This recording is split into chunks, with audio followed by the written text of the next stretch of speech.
पुण्यातील एक थंडगार सकाळ होती. पावसाळा नुकताच ओरडला होता, पण वातावरणात अजूनही थोडा ओलसरपणा आणि मातीचा सुगंध दरवळत होता.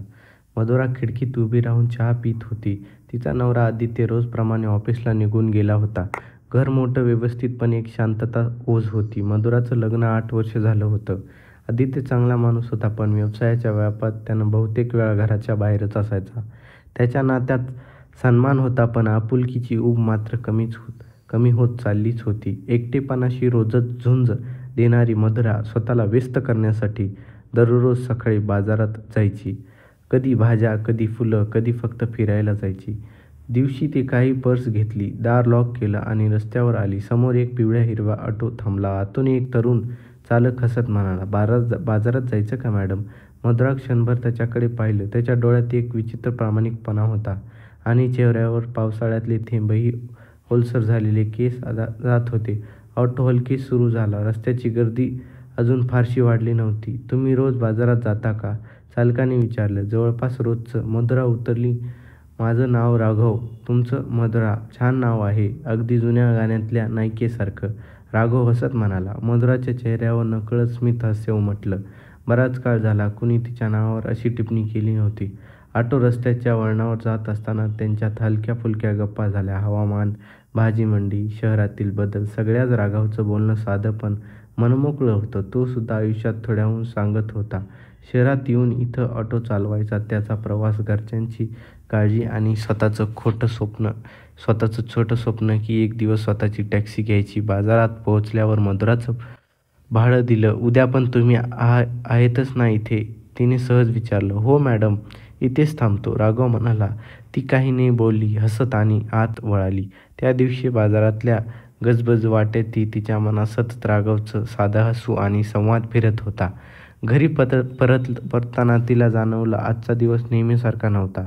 रात्र झाली. आदित्य नेहमीप्रमाणे उशिरा घरी आला. मधुराचं जेवण, तिचं लक्ष कुठेतरी दुसरीकडेच होतं. तिच्या मनात सकाळचा ऑटो प्रवासाची आठवण वारंवार तरंगत उठवत होती. राघवबद्दल तिचे फारशी माहिती नव्हती, पण त्याच्या बोलण्यातली खरीखुरी आपुलकी तिला जाणवत होती. ती तिच्या आयुष्यात बऱ्याच दिवसापासून नव्हती. पुढच्या सकाळी जणू काही नकळत ती पुन्हा त्याच्या वेळी रस्त्यावर आली होती. राघव तिथेच उभा होता. आनंदाने म्हणाला, "शुभ सकाळ मॅडम."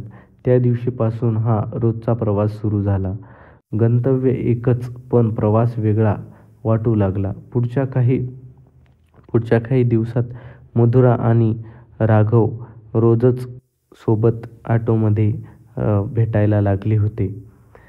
मधुरा आणि राघव यांच्यात एक न बोलणारी सवय तयार झाली. सकाळी 10 वाजता रस्त्याच्या कोपऱ्यात राघवचा ऑटो आणि मधुराची पावले ही दोन्ही वेळेवरच हजर. पहिल्या काही दिवसात त्यांनी फक्त हवामान, बाजारातले दर आणि शहरातील गोंधळ यावरच बोलणं केलं होतं. पण आता विषय बदलू लागले होते त्यांच्यामध्ये चांगलंच. साताऱ्याजवळचं एक लहानसं खेडं. तिथे अजूनही पानपठारावरती सगळी गावं भेटतात. मधुराने आपलं माहेर सांगितलं होतं त्याला. कोल्हापूर. तिच्या आईचे बनवलेल्या पुरणपोळीबद्दल पण मधुरा त्याला सांगत होती.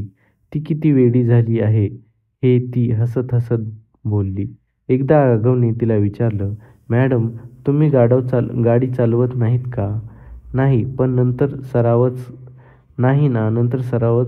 राहिला नाही आणि खरंच सांगायला तर मला एकटीला गाडी चालवायला हिंमतच होत नाही." ती मान हलवत म्हणाली. "अहो, मग तर मिळालंच की." तो हसत त्या हसण्यात सूर होता जो मधुराला आवडत होता. एकदा बाजारातून परतताना पाऊस सुरू झाला होता. त्या टाईमला राघवने ऑटोला रस्त्याच्या बाजूच्या कडेला एका मोठ्या झाडाखाली ऑटो थांबवून राघवने बाजूचं टप्पर उघडलं. "हे घ्या, गरम चहा आहे." तो म्हणाला. "अरे, तुम्ही चहा आणलाय?" ती आश्चर्याने म्हणाली. "हो, पाऊस पडला की चहा लागतोच, पण एकटीला प्यायला काय मजा, म्हणून 2 कप घेतले होते." त्या गरम गरम चहाच्या वाफेसोबत त्यांच्या गप्पाही वाफाळू लागल्या. मधुराला जाणवलं की राघव तिचे प्रत्येक बोलणं लक्षपूर्वक ऐकतो. ती ज्या गोष्टी घरात बोलली असती ती कदाचित कोणी ऐकलंही नसतं, त्या गोष्टी इथे मनापासून ऐकल्या जात होत्या. दिवस जात होते. राघवाने तिच्या आवडी ओळखीला लागल्या होत्या. तिला गजऱ्याचा वास आवडतो गजबजलेला तिला बसून पाहणं आवडतं आणि तिला फुलपाखरे फार सुंदर वाटतात. एकदा ही बाजारात भाजी घेऊन असताना आली तेव्हा त्याने तिच्या हातात जाईचा गजरा ठेवला. तुमच्यासाठी, तो हलक्या आवाजात म्हणाला. तिने हसून तो गजरा केसात खवला, पण मनात एक हलकी धडधड लागली. कधी कधी राघवला बाजारातून परत जाताना वेगळा रस्ता घ्यायचा मोह व्हायचा. मॅडम, एक छोटासा शॉर्टकट आहे, पण रस्ता शांत आहे, तो म्हणायचा. त्या शांत रस्त्यावर दोन्ही बाजूंना झाडं होती आणि वाऱ्यात पान सळसळत होती. त्या शांततेत अजूनही मोकळं व्हायचं. एकदा मधुराने विचारलं, राघव, तुमच्या आयुष्यात कधी असं झालं का की तुम्ही तुमचं मन जिंकलं पण तुम्ही सांगू शकत नाहीत? राघवने क्षणभर तिच्याकडे पाहिलं आणि शांत उभा राहिला. मग हां, झालंय, ती शांतपणे म्हणाली. पण कधी-कधी न सांगितलेला हाच योग्य असतो. त्या उत्तराने तिच्या मनात एक अनामिक लहर उठवली. आता सकाळचा प्रवास दोघांसाठी दिवसाची सुरुवात बनला होता. मधुराला कळलंच नाही, पण तिने तिच्या दिनचर्येची इतर गोष्टी कमी केल्या, फक्त हा ऑटोचा प्रवास चुकू नये म्हणून. राघवसाठी हा प्रवास फक्त भाड्याचा नव्हता. ती एक अशी वेळ होती जिथे त्याला स्वतःसारखं राहायला येत होतं. आणि मग एक दिवस असं झालं. मधुरा सकाळी उशिरा निघाली. रस्त्यावर आली तेव्हा ऑटो नव्हता. तिच्या मनात एक पोकळी उमटली. कदाचित तो येऊन गेला असेल, ती स्वतःला समजावत होती. पण त्या दिवशी बाजारातला रंग, भाजीचा वास सगळं फिकट वाटायला लागलं. दुपारी घरी परतल्यानंतर दरवाजाबाहेर एक ओळखीचा आवाज आला. मॅडम, आज उशीर झाला ना? तिने दार उघडलं आणि राघव हसत उभा होता. तुम्ही नाही म्हणालात म्हणून मी बाजारात तुमची भटकंती ठिकाणे शोधत होतो, तो म्हणाला. मधुराच्या चेहऱ्यावर आपोआप हसू आलं होतं आणि तिला जाणवलं की फक्त सवयच राहिली नाही, काहीतरी वेगळं